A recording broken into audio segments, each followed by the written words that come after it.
morning. This is Jack from RBL. I'm the marketing manager there, and welcome to Brand Bridge Live. Brand Bridge is our podcast and our newsletter, but RBL itself is a strategic brand agency. We work with global organizations such as WWF, Volkswagen, Balfour Beatty, Commonwealth Sport, and a few others that my colleagues will mention. But we work with those types of organizations at critical moments of change. And Brand Bridge is a platform to share the insights that we get based on the patterns that we see time and time again. And then the solutions that we develop, then we can share those with you through Brand Bridge. So this is our first live session, and really glad that you could join us. Just a few logistical notes before we get started. The chat is set to private. So if you would like to send us a message, feel free to. No one else will see it, and then we will respond at the end.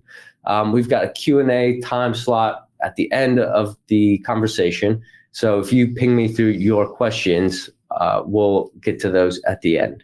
The whole session aims to be 30 minutes, and we'll keep it to that. Thanks again for joining today. Our speakers are Adam, Creative Director, and Ree, Head of Strategy, both from RBL.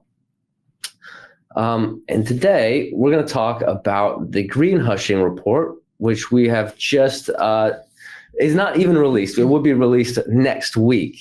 But it's a report, ominous name perhaps, but it is a very negative trend that we identified. And it's based on proprietary research we've conducted to understand it better. So we're going to take a look at why greenhushing, how it's a bigger problem than it even seems on the surface, what we found when we dug down deeper, kind of the root causes, and then what it means for you and how this is likely impacting your organization. And then, of course, what you can do about it, some actionable things that you can take away. And then, as I said, we'll leave room for Q&A after that. So that's the general outline for today, and I'll hand it over to Ree. Thank you, Jack. So I think the first thing to say is, how do we come about exploring this subject? Well, we specialize in helping complex organizations at pivotal moments of change. And I guess this has really exposed us to some of those big forces that are driving that transformation within different sectors.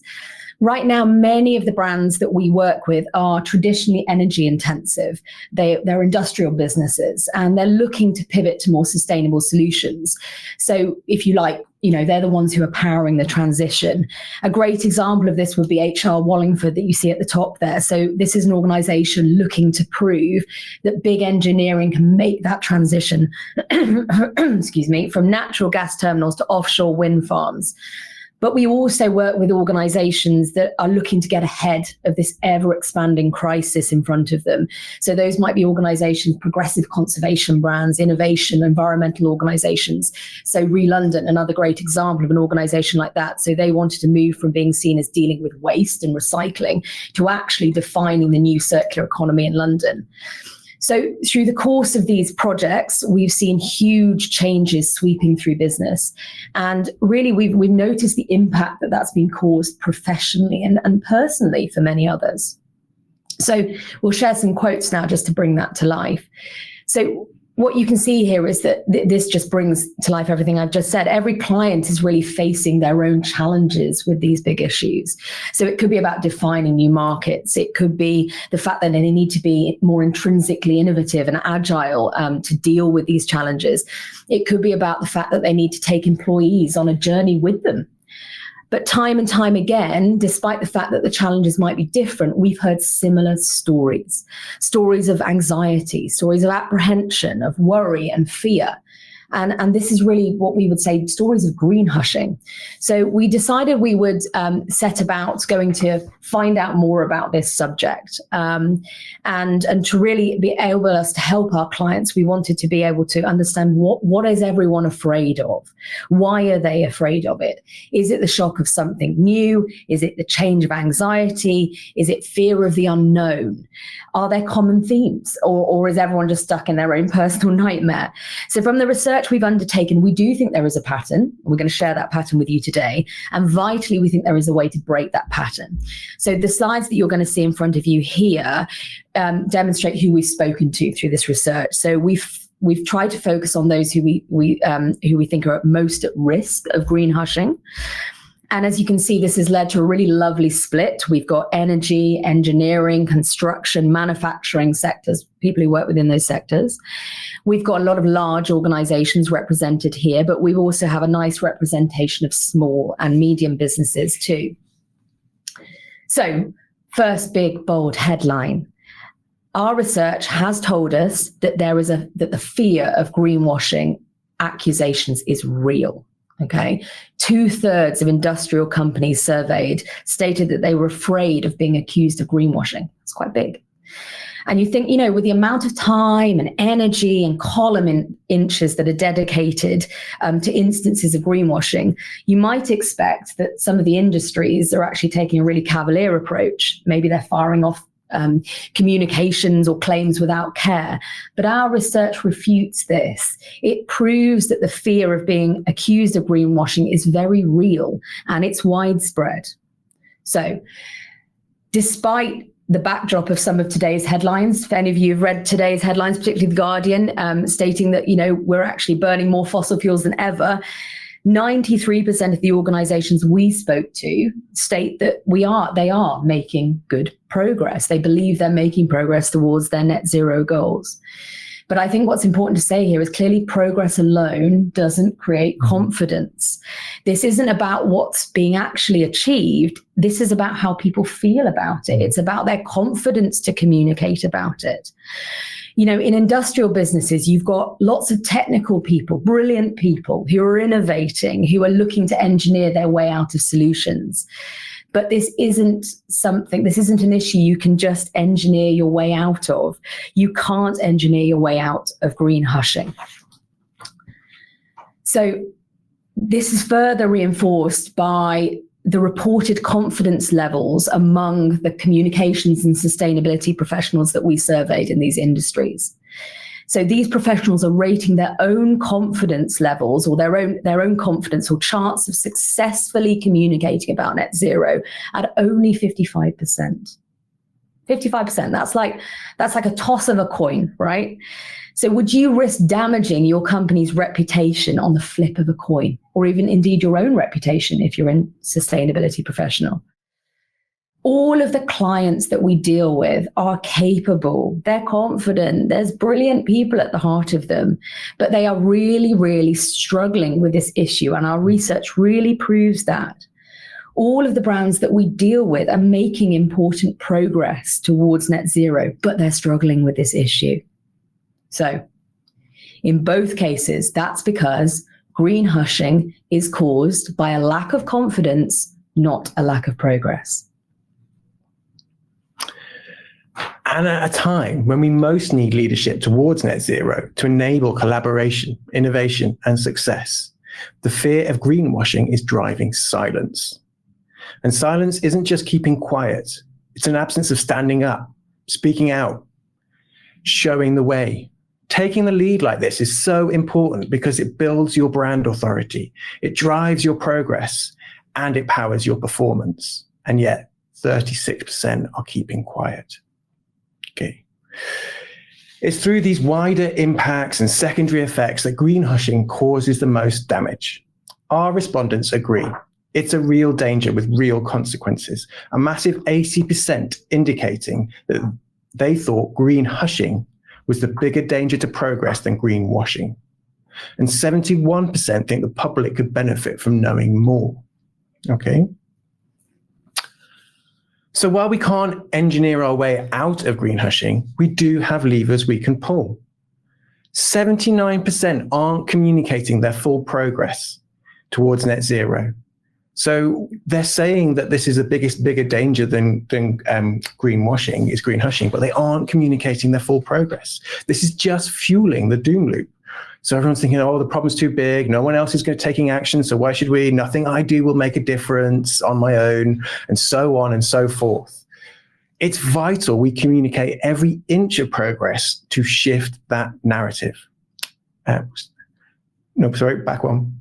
And yet 50% are putting other communication priorities first, as if other priorities are distinct and unconnected. Too often, we're still seeing our story in terms of the annual report and the CSR report, when to address the change we're facing and to power the pivot that these organizations need to make, it all must be one unified story. We're laboring this point, but it's important. It's not just us saying that greenhushing is damaging. There is direct evidence. 86% of the respondents believe greenhushing has a negative impact on industry and society, and it's for these reasons. It slows momentum by silencing good examples. It inhibits collaboration with potential partners. It leaves the public to make up their own mind, and it prevents UK companies from reaching out and penetrating into global markets.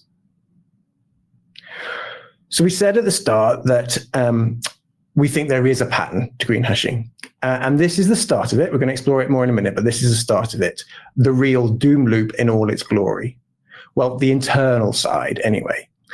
So let's start bottom right. The communication of less progress. As we said, most organizations aren't communicating all of their progress. The communication of less progress reduces the confidence of your team, which leads to increased fear of greenwashing. So they communicate less progress, which reduces their confidence further, and round and round and round, until that reduced confidence spreads across the organization, lowering ambitions within the organization and collaboration with partners, which leads to less progress being made, which reduces your confidence. And off we set again. So you can see that something that can seem quite trivial at first gets amplified and multiplied, creating greater and greater negative impact on your business. But there is good news, right? There are ways to alter the flow within the loop.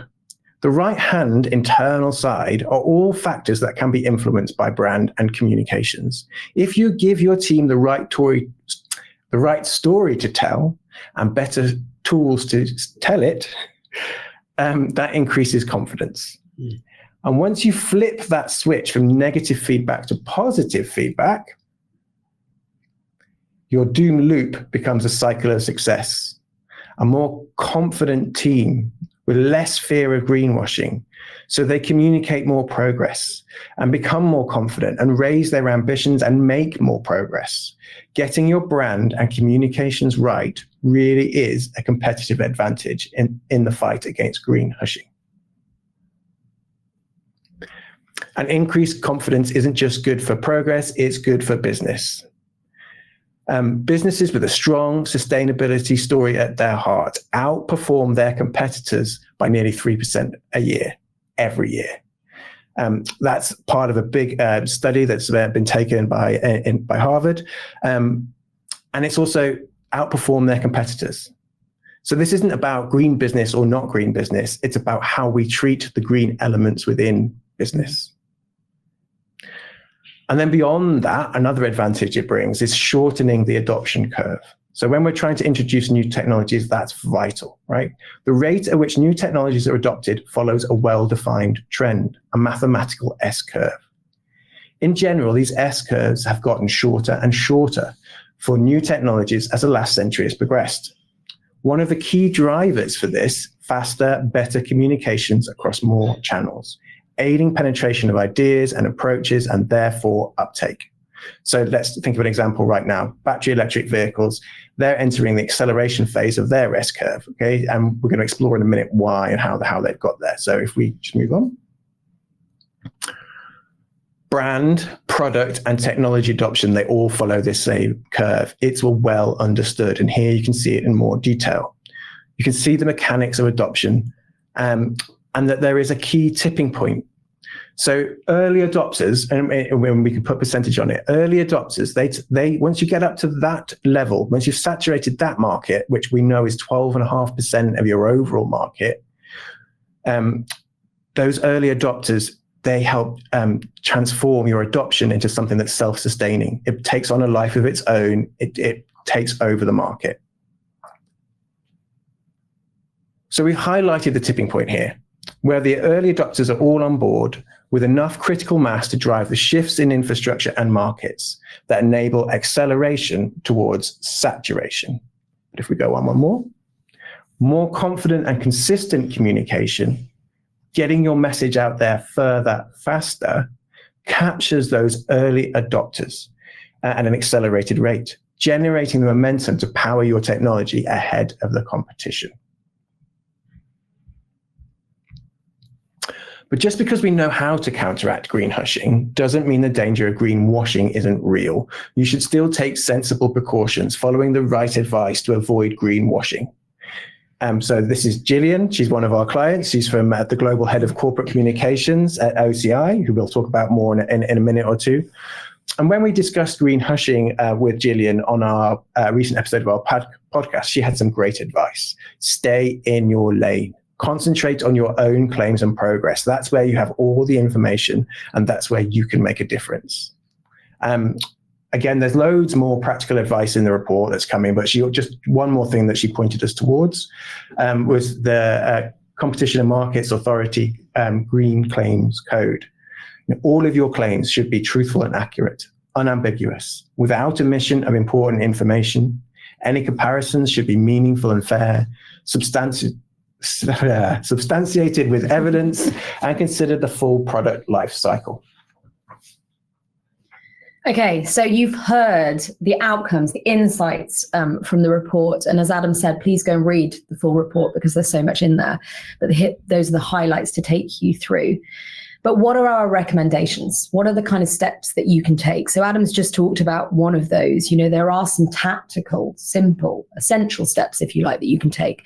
So around greenwashing guidance, there's lots of things available for you to be able to read that around the Green Claims Code and how to host workshops and Q&As and all of those things that can help to support your team. The next step we would say is about crafting a sustainability statement that can work for your organization as a whole, that can give the key messages and the things that your employees need to answer those queries and inquiries. So you're set up for that, to respond to those. But more strategically, what we would advise you to do, what we would recommend you do, is to think about how you can build sustainability into the heart of your brand. So that's about how you can bring the organization together to overcome that lack of confidence that we've talked about, to build something that feels authentic and true to you. So really investing in that, and it creates that platform for you to take those braver, bolder steps and to become a leader. So why do we recommend that you do this?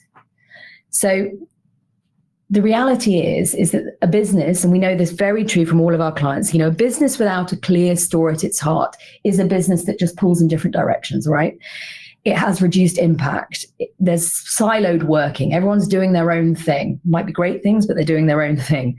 It's not connected. It's not joined up. There's an inefficiency in that. And often that leads to also reactive rather than proactive leadership. And actually in this space, in the net zero, the race for net zero, you need proactive leadership, not reactive leadership. So a strong, compelling, and authentic future-facing brand, if we move on, can really help to drive that confidence that we've talked about internally and externally. And it does that because it can galvanize the business together. So it brings you all together, but it can also then help to amplify your impact. So it gives you the tools, the things that you need to go out and amplify your impact. And it gives you actually a lot more than confidence in reality. It helps you to have positive, proactive conversations. It helps you drive engagement. It delivers reach. Okay, it positively influences your different audiences. It brings people together. It means that you're more magnetic, if you like, and it has a transformative impact on your organization. And we're just going to go on and share an example now that sort of brings this to life.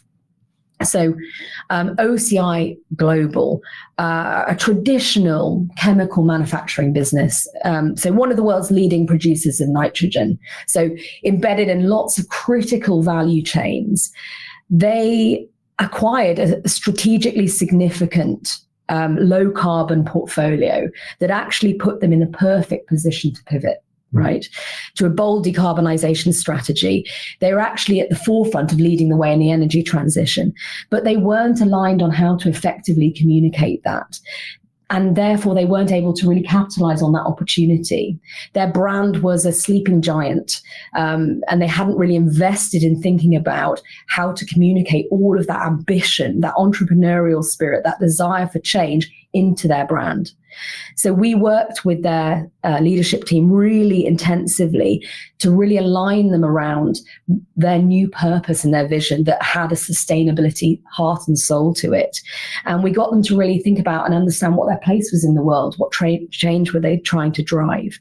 And then we helped to bind their different and separate businesses together so that this cascaded through all of the different parts of their portfolio. They were all united around this common goal. And in doing so, we moved them from a very investor-centric communications approach, which had been appropriate before, but to one that they were able to engage policymakers, regulators, strategic partners, and of course their staff, all incredibly important in helping to drive transformative change and actually having the reach that they needed. And the impact of that has been huge. You know, we've seen an increase in positive sentiment on decarbonisation by 76 percentage points, an increase in positive sentiment on the energy transition by 34 percentage points, and really critically for them, an increase in share of voice against competitors. So positioning themselves at the forefront of the energy transition, and really striking out there as the bold and progressive, game-changing organization that they are. So there is. Net zero is a race your brand can help you win. When you put it all together, the surveys, the interviews, the evidence, this is the clear conclusion. You might think, well, you would say that, wouldn't you? You're a brand agency. But I promise you, we didn't think this is where we were heading when we set out to undertake this research. We were looking for a solution to greenhushing. We just found it a bit closer to home than we thought we would. So we've thrown a lot of information at you there. I know from registrations that there are quite a broad range of businesses in the audience. So I hope that there's been something useful in there for everyone. But if you take one thing away, if you leave this session thinking, how can I apply that? Then I invite you to ask yourself these 4 questions. How central is net zero to your brand? Do you have a clear vision for how to get there? Do your leadership all share that same vision? And can your team confidently communicate that vision? I think you'll find the answers revealing, and they could help you decide the next course of action you need to take. Great. Thank you, Adam and Ray. That was fantastic. There is a lot more in the report. So if you would like to download that, it is here at this address. And there is also the podcast there with Jillian, which was fantastic. I do encourage you to listen to that as well. And then, of course, you can get in touch and reach out to us. Just follow the link there, and we could set up some time to chat. But thank you for joining today. It's been a real kind of a privilege to be able to talk to the companies in this space, to hear I've attended a number of industry events and hear from different people this story. And so I hope it was helpful and provided some actionable insight and ideas for you to take away and implement. But we will be back with Brand Bridge and Brand Bridge Live at another time soon. We will keep you up to date with that if you have indicated that you would like more communications. But thanks again for joining, and we'll see you soon.